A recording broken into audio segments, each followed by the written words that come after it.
সবাই 120 টাকা করে বিক্রি করতেছে আশেপাশে। তো ওইখানে ওরকম ভিড় নাই, তাই ভিড় দেখে ভাবলাম যে এখানকারটা মানে বেটার। এইখানে এসে দেখি ওনারা 160 টাকা 150 টাকা লিটার বিক্রি করতেছে, আমাদেরটা 150 টাকা করে পড়ছে। তারপরে আপনার নিলাম, দেখি কিরকম। খাইছি, ভালোই। অনেকে কথা বলতেছে, মুখ থেকে থুতুও পড়তেছে অনেকের, যেখানে বানাইতেছে হ্যাঁ দেখ না, হ্যাঁ, আমি দেখলাম যে অনেকে চিল্লা চিল্লি মানুষ করতেছে। হুমড়ি খেয়ে পড়ছে, হ্যাঁ, কারো মুখ থেকে থুতু পড়ছে, থুতু ওনাদের পড়তেছে, হাত আবার থেকে অনেকে বেয়ে বেয়ে পড়ছে। হ্যাঁ এমনি চুল মুল লাগতেছে অনেক উপরে, কাস্টমার যারা আছে হ্যাঁ অনেক হ্যাঁ সময় হ্যাঁ। মাথা দিকে চুলও পড়ে। এই ব্যাপারটা ওনারা যদি একটা সিরিয়াল মেনটেন করে যে না ভাই আপনারা এক সারিতে দাঁড়ান, মারা তো আছে পর্যাপ্ত পরিমাণে আছে, এভাবে গ্যাদারিং করার কোনো প্রয়োজন নাই। মেনটেন করতে পারে না হ্যাঁ, আমার মনে হয় সিরিয়াল যারা ভাবে মারা। দাঁড়ান, আমরা দিতেছি, সবাই পাইবে। কমল ঘোষের সেই বিখ্যাত মাঠা, যদিও আশেপাশে যে দোকানগুলো আপনাদেরকে আমি দেখিয়েছি যে এখান থেকে কিছুটা দাম তার বেশি, ডিমান্ড বেশি থাকার কারণে, তারপরেও সচেতনতার দিক থেকে তাদের থেকেও উনি পিছিয়ে রয়েছে। আমি আশা করব সেই কমল ঘোষ ভাই, যিনি তার মাঠাকে আরো ভালো পর্যায়ে নিয়ে যাবে এবং স্বাস্থ্যের দিকে সর্বোপরি সচেতন হবে। কারণ সুস্বাদু মানে আমরা ঢাকাতে যেগুলো খাই ওর থেকে এমনি বেটার, কিন্তু এখানকার পরিবেশটা একটু দুর্বল। আটো যদি ভালো হইতো তাইলে আটো আর কি মজা পাওয়া যেত। হ্যাঁ, গ্লাভস পরলে বা আপনার যে মাথার ইটা আছে, কাভারটা আছে, ওইটা পরলে অনেক আসলে একটা নোংরামি পরিবেশ, হাত মাত চুবানো।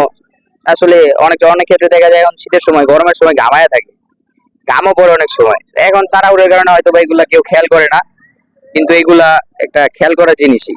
ভক্তি অভক্তির একটা ব্যাপার স্যাপার আছে, এগুলো ওনাদের খেয়াল করা দরকার। আশা করছিলেন যে তারা এরকমই কিছু একটু হইবো। হ্যাঁ, আপনার আমরা তো মূলত মিডিয়াতে যেরকম হাইপ দেখি ওইটা দেখেই ঢাকার থেকে আসছি, অনেক ভালো বা অনেক কিছু, এইগুলো তো আর খেয়াল করি না। কিন্তু আসলে যত দেখায় মিডিয়া লোকেরা ততটা না। মানা সুস্বাদু, কিন্তু পরিবেশটা একটু উন্নত করা দরকার, যেহেতু ওনারা সেল করতেছে। আর আসছি তো ভাই আমরা মূলত গ্রামের বাড়ি মুন্সিগঞ্জেই, লোজন।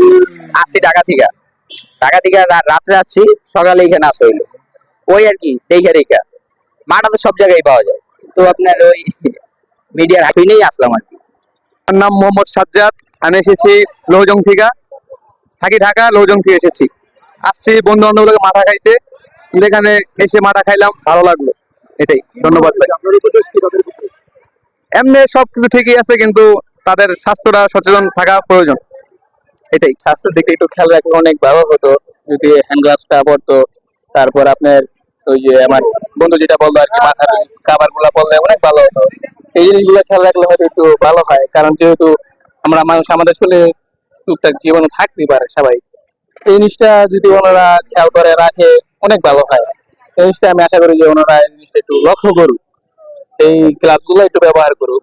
এগুলো ব্যবহার করলে যে হয় যে জীবাণু থেকে, ময়লা আবর্জনা থেকেও আমরা একটু ভালো থাকি, আর স্বাস্থ্যের দিকটা থেকে একটু ভালো